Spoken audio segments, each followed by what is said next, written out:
Jed, ano yung naging pahayag ng DFA sa isyung ito? Hindi nakarapat-dapat patulan ayon sa Department of Foreign Affairs ang naging pahayag ng isang Chinese scholar na nagsasabing bahagi umano ng China ang Batanes.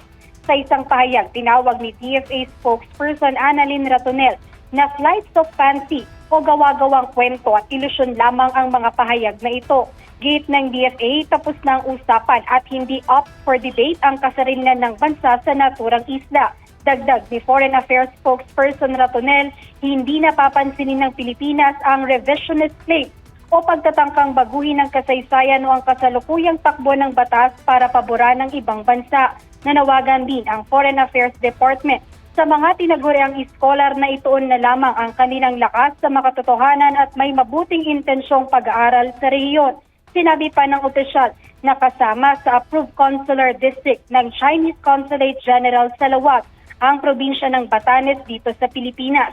Patunay lamang na binigyang diin ng pahayag na kahit ang gobyerno ng China sa pamamagitan ng kanilang Consulate General sa Lawag ay opisyal na kumikilala na ang Batanes ay nasa ilalim ng jurisdiksyon at batas ng Pilipinas. Kaugnay nito na una ng tinawag ni Defense Secretary Gilberto Chodoro Jr. na kalokohan at katawa-tawa ang naging pahayag ng isang Chinese scholar na nagsasabing bahagi umano ng China ang Batanes.